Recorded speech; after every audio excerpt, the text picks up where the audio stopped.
நம்ம இப்போ தூதுவளை ரசம் வைக்க போகிறோங்க.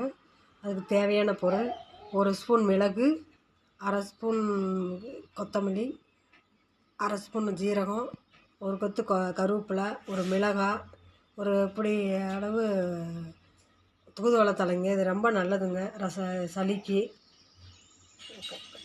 தூதுவளை ரசத்துக்கு ஒரு கோழி முட்டை அளவு புளியும் 2 தக்காளி போட்டு கரைச்சி வச்சுருக்குறேங்க. இப்போ நம்ம அதை அரைச்சி எடுத்துகிட்டு தாளிச்சிக்கலாங்க. தூதுவளை ரசத்துக்கு எண்ணெய் கொஞ்சம் ஊற்றிக்கலாங்க.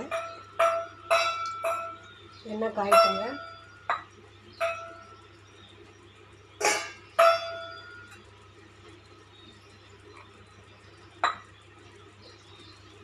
கடுகு போட்டுக்கலாங்க.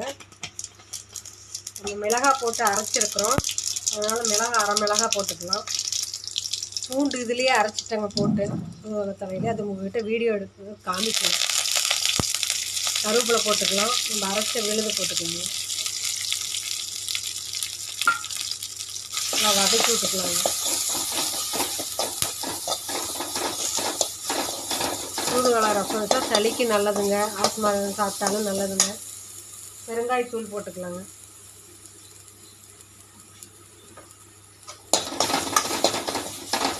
நம்ம கரைச்சி வச்ச புளியை எடுத்து ஊற்றிக்கலாங்க.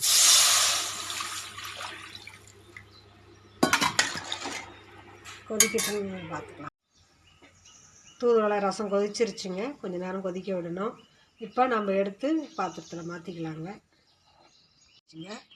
நீங்கள் ஒரு டைம் செஞ்சு பாருங்கள். செஞ்சு பார்த்து கமெண்டில் சொல்லுங்கள் எப்படி இருக்குதுன்னு. அதில் நம்ம சேனலை லைக் பண்ணுங்கள், ஷேர் பண்ணுங்கள், சப்ஸ்கிரைப் பண்ணுங்கள்.